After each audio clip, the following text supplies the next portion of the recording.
on Facebook. 750 million, right? Yeah, I'll take a million. Give me a million signatures.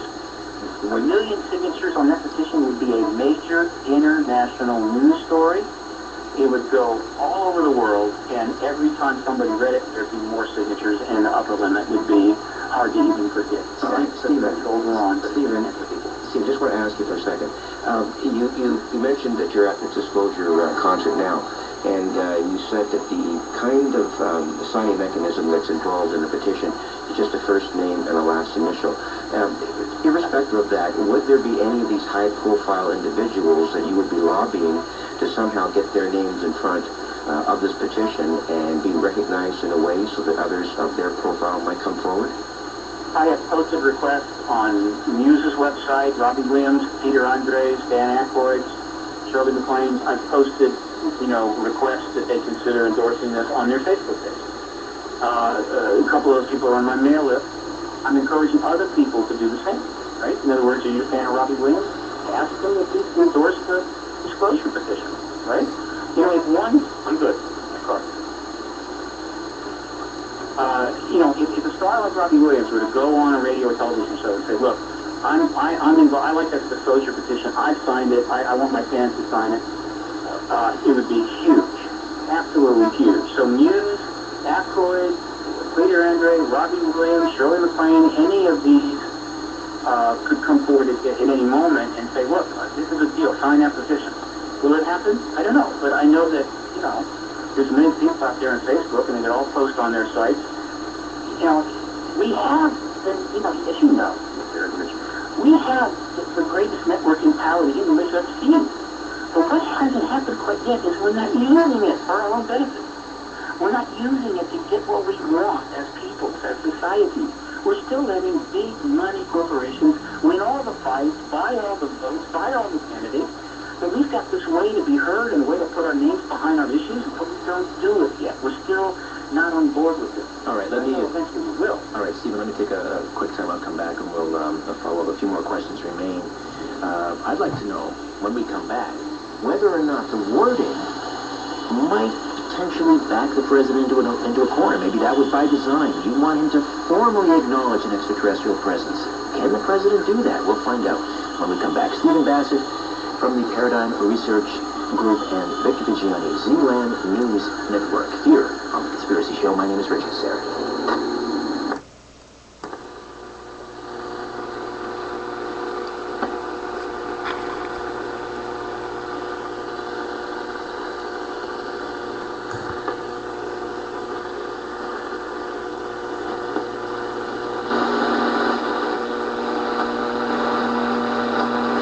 Cowboy. You all remember the Cowboy Marlboro cigarette commercials. They got the idea from this photograph. And so they have shown this image.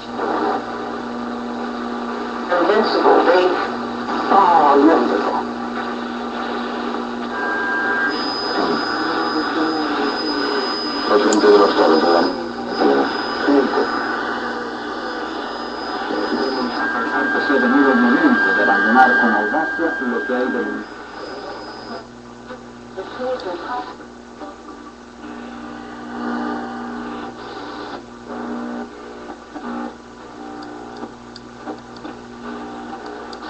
They forgot that they...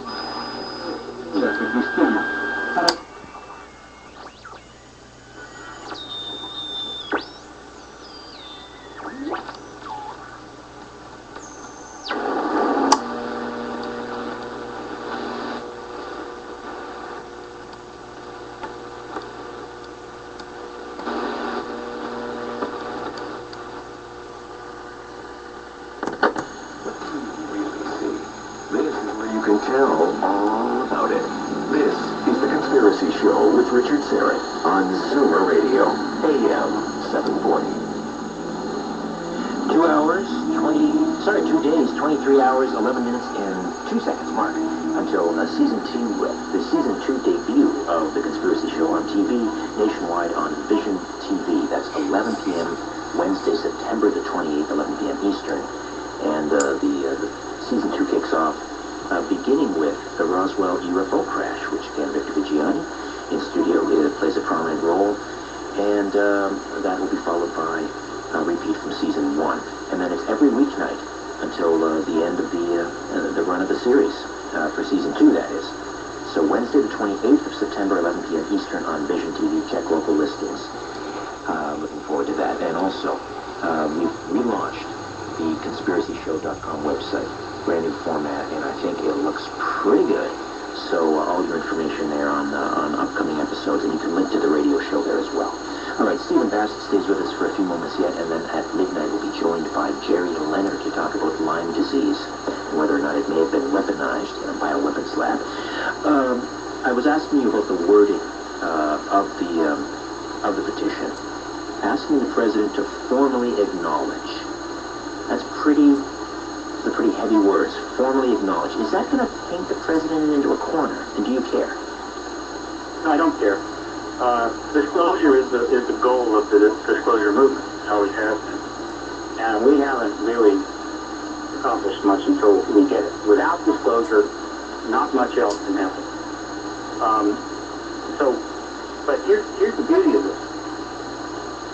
See, last night, I'm pretty sure that everybody that works inside government has a computer, right?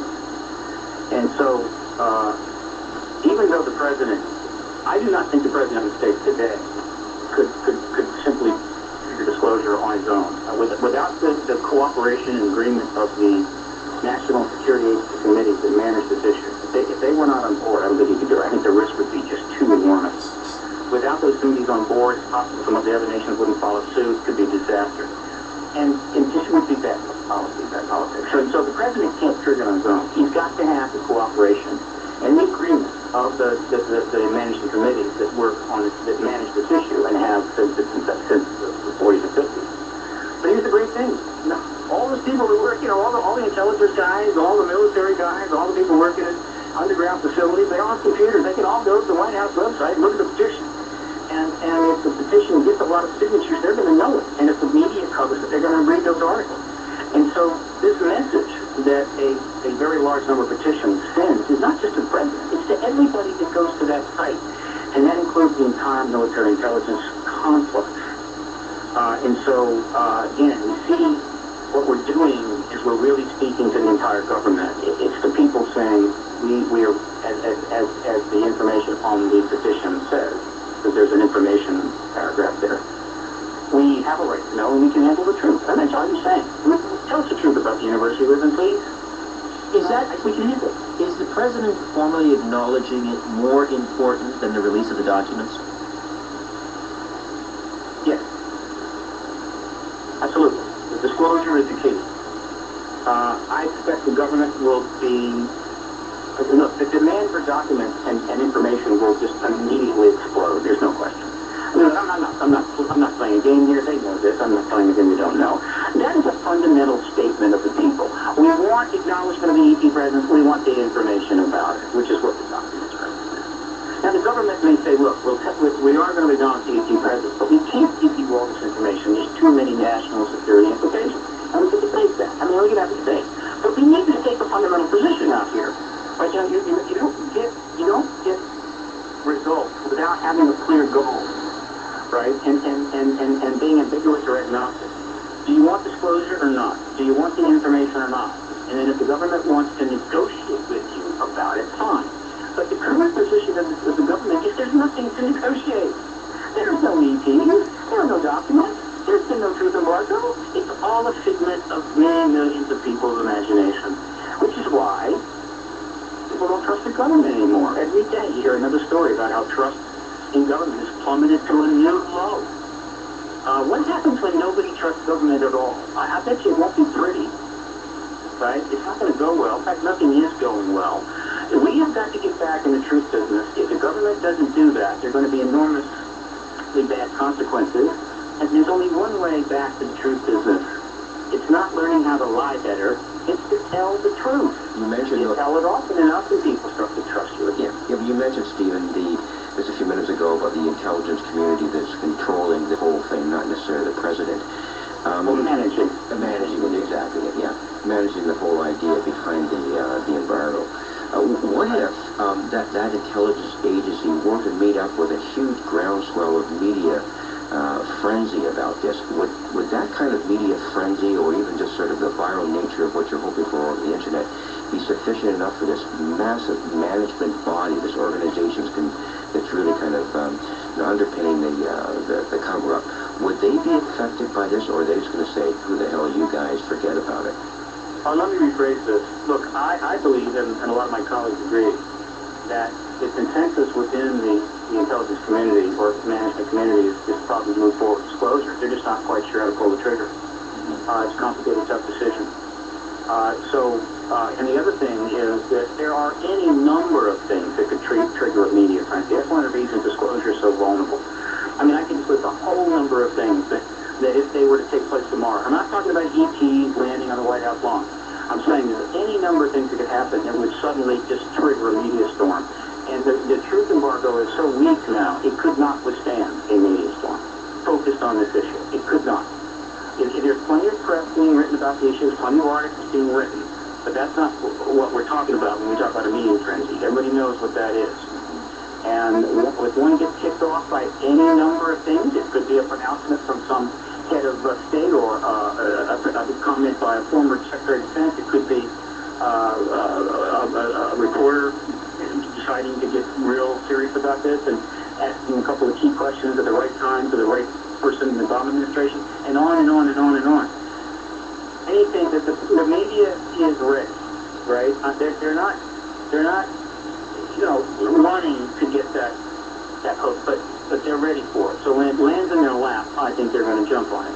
So the truth embargo could go at any time, but you're right. A media frenzy could trigger it, but it's not like that's what would drive the military intelligence management committees to do it. What would happen is, well, they wouldn't just be driven. It's just that once the question started being asked, once it started to come out, they would probably quickly go to the president. They would say, look, we've got to move now. This thing is now coming down.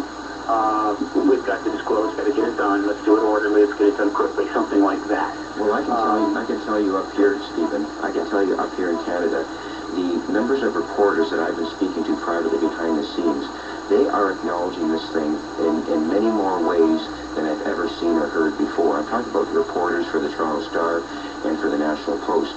And exactly what you're saying, they are ready for this stuff, but there's just something missing that's going to help that trigger to be pulled to create that impetus behind the editor saying, listen, you guys, here's what I want you to cover tomorrow in the paper, and it'll blow everybody away. Yeah, there's been a 64-year truth embargo. They still perceive considerable risk to their careers. But I can assure you there's a very, very large number of reporters who privately know this is true. That doesn't mean that they've been given a tour of Area 51. They just figured it out. They're not smart. They're not stupid people. They're smart people. So a very large number know it's true. And so if somehow the cat is out of the bag, or it's clear that this story is now in play, it will be unlike anything you've ever seen. I mean, we've seen some huge media frenzies. It'll be at the level of those, if not greater, and the embargo will just blow apart. So, again, our job, the job of the advocate, is to keep the issue in front of the people, keep it in front of the media, keep it in front of the politicians. And this petition is perfect because it's on the White House website, so it's definitely in front of the administration. Obviously, that's a pretty well-known website. Anybody can go there and look at it. You can look at the petitions without registering. You don't have to register. You don't have to register to sign them. And so anybody in the world can go to the White House website and see how many signatures there are. Right? So we have a perfect way to send a message to the entire world. How many people want the truth of this out now, and not 20 years from now? And the way to do that, they can go onto your website, paradigmresearchgroup.org, and right there in bold red letters, right on the homepage, sign the disclosure petition now. Just click on that. You know, it might... Disclosure petition. Google disclosure petition, you'll get to the link. It's a real short link. It's like, it's wh.gov/ small g, capital CK. You know, the thing is, Stephen, you're in